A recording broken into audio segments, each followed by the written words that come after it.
திருநெல்வேலி ஹல்வாவோட அதே டேஸ்ட்டில் தேங்காய் பால் வச்சு ரொம்ப ஈஸியாக ஒரு 15 நிமிஷத்துக்குள்ளே பண்ணி எடுக்கிற ஒரு ஹல்வா ரெசிபி இது. வேறு எதுவுமே இல்லை, தேங்காய் பால் வச்சுட்டு தான் நம்ம இதை பண்ண போகிறோம்.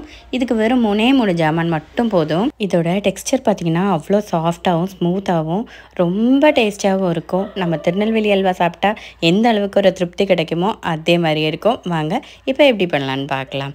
இப்போ ஒரு பாத்திரத்தில் ஒரு 2.5 டேபிள் ஸ்பூன் அளவுக்கு கார்ன்ஃப்ளவர் சேர்த்துக்கலாம். அது கூட ஒரு அரை கிளாஸ் அளவுக்கு தண்ணி சேர்த்து இதை நல்லா மிக்ஸ் பண்ணி எடுத்துக்கலாம். அடுத்ததாக நம்மளுக்கு தேங்காய் பால் வேணும்.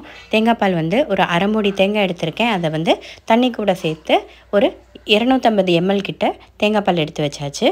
அடுத்ததாக 4 to 5 டேபிள் ஸ்பூன் வரை ஜீனி வேணும். அடுத்ததான் நல்ல ஒரு கெட்டியான பேனாக பார்த்து எடுத்துக்கோங்க.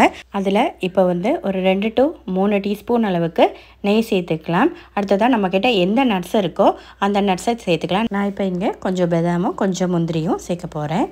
இது இப்போ நல்லா ஃப்ரை பண்ணி எடுத்துக்கலாம். அடுத்ததாக நம்ம கரைச்சி வச்சுருக்கிற கார்ன்ஃப்ளவர் மிக்ஸை சேர்த்துக்கலாம் முதல்ல.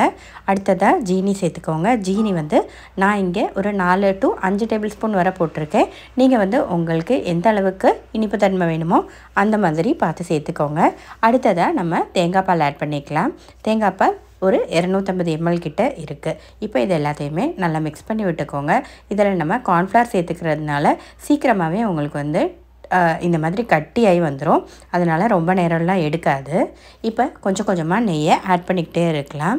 இதை நம்மளுக்கு கூடி போனால் ஒரு 4 டேபிள் ஸ்பூன் இல்லாட்டி 5 டேபிள் ஸ்பூன் அளவுக்கு மட்டும்தான் நெய் இதில் நம்மளுக்கு தேவைப்படும். ரொம்ப நெய்யெல்லாம் அவசியம் வராது.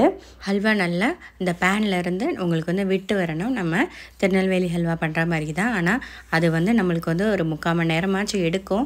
இது ஒரு 15 நிமிஷத்துக்குள்ளே நம்மளுக்கு ரெடி ஆயிரும். ரொம்ப சூப்பரான ஒரு ஹல்வா ரெசிபி. எந்த ஹல்வா பண்ணாலுமே அட்லீஸ்ட் ஒரு 1/2 மணி நேரம் 3/4 மணி நேரம் எடுக்கும். இது நம்மளுக்கு ஒரு 15 நிமிஷத்தில் சீக்கிரமாக பண்ணி முடிச்சிடலாம். இப்போ பாருங்கள், ஓரளவுக்கு நெய் எல்லாமே விட்டு வர ஆரம்பிச்சிருச்சு. நம்ம ஊற்றின நெய் எல்லாமே வெளியில் வரும். அந்த ஸ்டேஜ் வரும். அடுத்ததாக பார்த்திங்கன்னா பேன்லேருந்து நல்லா ஒட்டாமல் நல்லா விட்டு விட்டு வந்துடும். இப்போ பாருங்கள், நம்ம அந்த ஒயிட் கலர் மாதிரி ஒரு மாதிரி லைட்டான ஒரு கலர் ஆயிடுச்சு. இப்போ ஹல்வா ரெடி ஆயிடுச்சு. இப்போ நம்ம ஒரு இலையில் சர்வ் பண்ணிக்கோங்க. இது இப்போ பார்த்திங்கன்னா நம்ம ஒரு 2 to 3 பேருக்கு வர ஒரு இலையில் நம்ம சர்வ் பண்ணலாம். இல்லை உங்களுக்கு கூட பேருக்கு வேணும்னா அந்த மாதிரி எல்லாத்தோட குவான்டிட்டியும் டபுளாக பண்ணிவிட்டு நம்ம அவ்வளோதான். நம்ம சிம்பிளான தேங்காய் பால் ஹல்வா ரெடி ஆயிடுச்சு. எல்லோரும் ட்ரை பண்ணி பாருங்கள். வீடியோ பிடிச்சா லைக் பண்ணவும் நம்ம சேனலை சப்ஸ்கிரைப் பண்ணவும் மறந்துடாதீங்க. இதை விட சிம்பிளாக ஒரு ஹல்வா பண்ணவே முடியாது. கண்டிப்பாக ட்ரை பண்ணி பாருங்கள்.